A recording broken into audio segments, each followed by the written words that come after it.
Thanks. Yeah, they're still dealing with a couple tangos in this lane, so their regen isn't completely depleted just yet. We haven't seen much of this Slardar, but John Well gets the kill on a CML. Finally gets that Enchantress. Doesn't take the Empower just yet, just working with that Skewer and the Shockwave.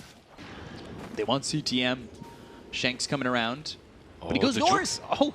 Alright, he's got an Astral Step. I thought for a second he might have juked him out completely. Aether Remnant, Dissimulate, that's all lined up. Telekinesis. And there's the kill. I actually love how Mac was standing there. I like it a lot. But what I like even more is just tankiness. Utility items that make you naturally tankier.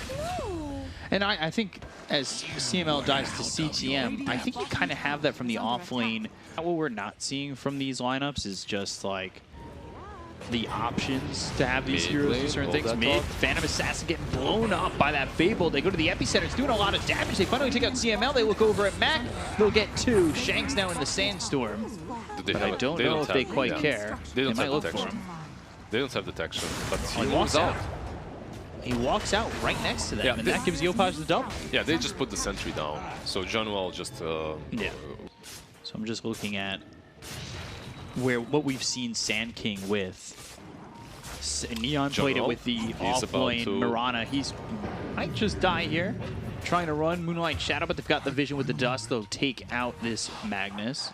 That's a problem when you're thinking that your Rubik position 4 is the one that should make the highest difference. Sam H caught. Yeah, they've got the arrow to follow this up. Epicenter right on top. Sam H in trouble. Should die here after the Starstorm lands and one more click from Yopaj. And then he obviously pings out the ward. Oh my god, they have the Tinker ward. Can you... Okay, Yopaj misses this short one. On the Burrow Strike. Do you understand how much Tinker spammers hurt us when like 5 years after we're still calling it the Tinker ward? Do you understand what they did to us as Dota players? Like, they scarred me. They scarred me as much as techies. They broke us mentally. And the Enchantress gets caught. Like, this is an arrow that lands. CML dead. Play hard. CTM, he doesn't have his Blink Dagger delivered yet. But if he gets into the middle of this fight, that could be a problem. Burrow Strike lands onto Shanks, Moonlight Shadow. Bash first hit, Slither and Crush to follow it up. They get the kill on Shanks. Spiders hitting Play hard, but that's not going to matter. RP in. Do they get a crit? They've got the Skewer into the Dissimulate. Mac with an Astral Step out and an Aether Remnant to protect himself. So Natsumi doesn't get the kill as he doesn't get a crit. Now, can they catch anyone certainly makes sense with the fact that they've got the extra lockdown. Yeah, but Play hard. Ooh, good Yules. Or actually, instead the Yules coming out from Void Spirit, that was not a good use. Even though they didn't use anything big. Just the Infest, right? Yeah. But you still can't fight. You get the pick off, that's something that... Oh, Skewer with the RP? No, he didn't go off with it. He held the RP. Now they're going to jump forward. Burrow Strike from Shanks. It's onto the Phantom Assassin, taking a lot of damage. Gets lifted up into the sky, and they'll take the Aegis. That was some quick damage onto the Phantom Assassin. Burrow Strike from Yopaj. They'll get the kill on a Mac. They look over now with the Moonlight Shadow, so Omega kind of losing vision of these heroes. Slither and Crush avoided with the Rage. Stifling Dagger, some right clicks onto Tino. Burrow Strike, it's on, but... Natsumi needs to be careful. Oh, there's the RP. That's what they were holding with Shanks with the Burrow Strike. Two-man Burrow coming in from Yopaj. Slither and Crush coming through. Oh, gosh. That damage with the Corrosive Haze. Sam H into the trees. Can they find him? Oh, they got him! With the arrow! Epicenter, Slither and Crush. That was really impressive. That's... Sure, why not? He's not really being contested at the moment, so... Burrow Strike again, Slither and Crush with the Bash. Arrow this time connects. This is actually a very interesting build from Sand King as well. So... That's, I mean, I'm not a mad certified person like Lacoste, you know? Yeah. But I think it's a lot. It's a lot of damage. And the crit. Okay. Okay. That's the worst feeling as a support. I think it's actually one of the worst feelings. Playing versus PA? Just getting crit. Yeah. For your entire HP pool. It's not fun. Natsumi again, he doesn't have an Aegis to work with, but the RP, it comes in. They've got the stun onto the life stealer. The arrow follows it up. The right clicks in. Is it going to be enough? The Skewer that was stolen, but now they've got 3 kills. 4 heroes dead. They'll call GG. And Neon will take game 1. Yep. I really have to say that they let the Broodmother go through, and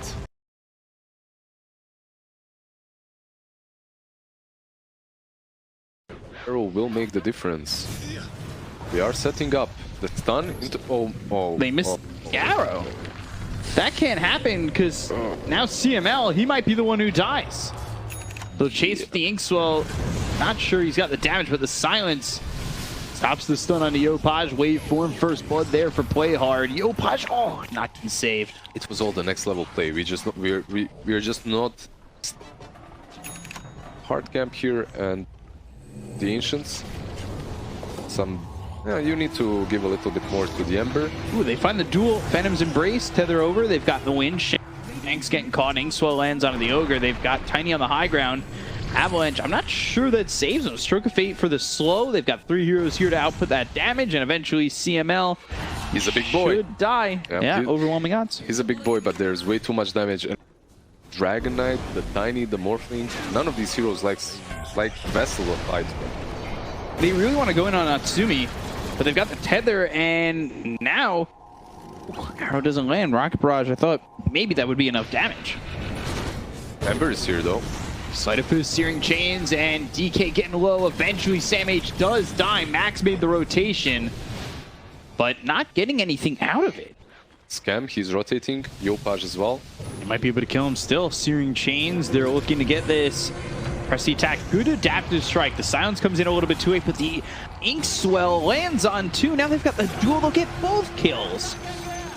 That was really well done. That was really well done, and also very expected from me. Like, if you are trying to steal these stacks and you're taking so much time, they will eventually respond to it.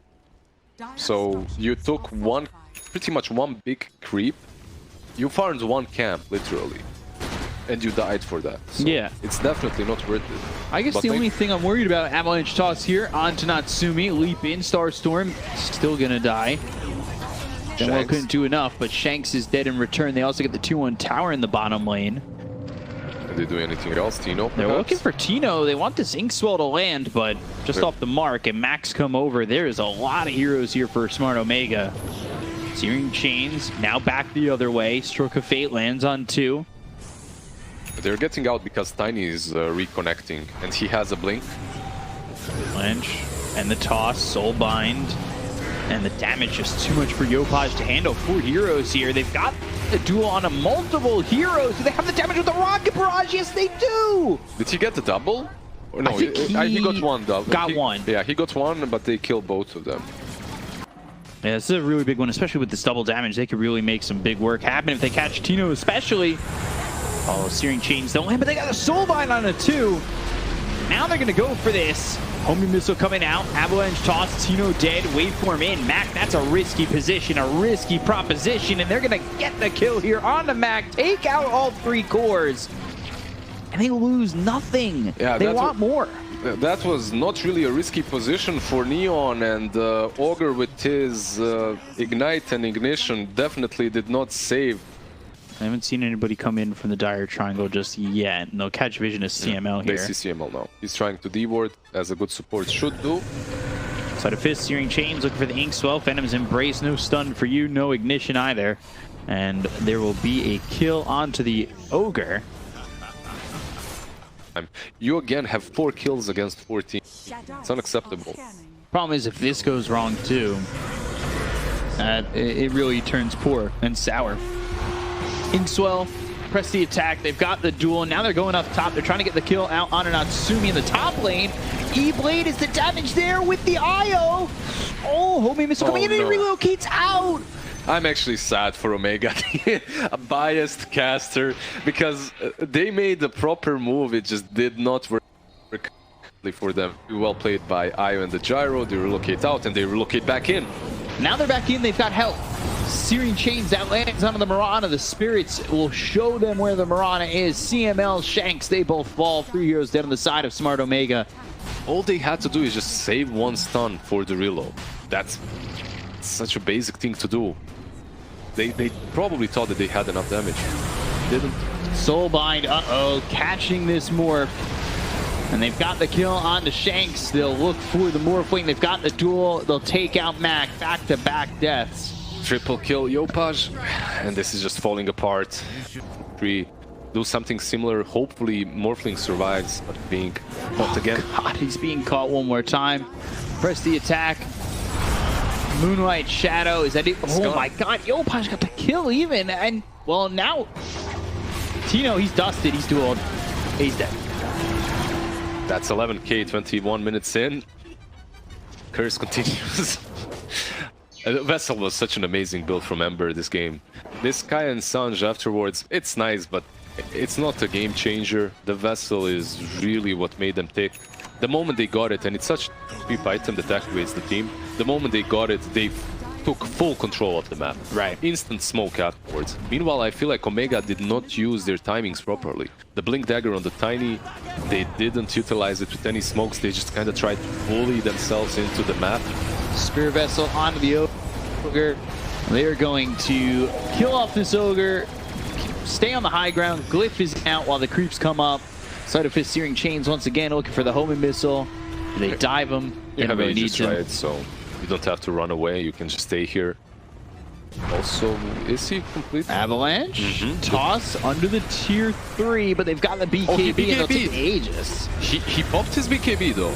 They've got the Duel of the Soul bind in a little bit late. Phantom's Embrace, it's on to Tino. The question is, can Natsumi survive this now that he no longer has the BKB? The damage out on Tino is more than enough. They get that kill there on a Sam H. They'll take out 2. CML follows into the grave. They'll buy back on this Dragonite.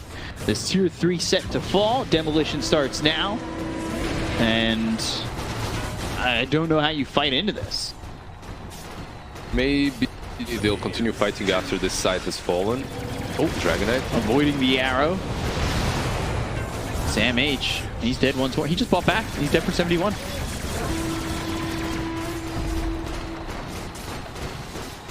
They don't exactly take buildings, so they do. now they do. They do fast enough, right? That's and they've got GG. Yep.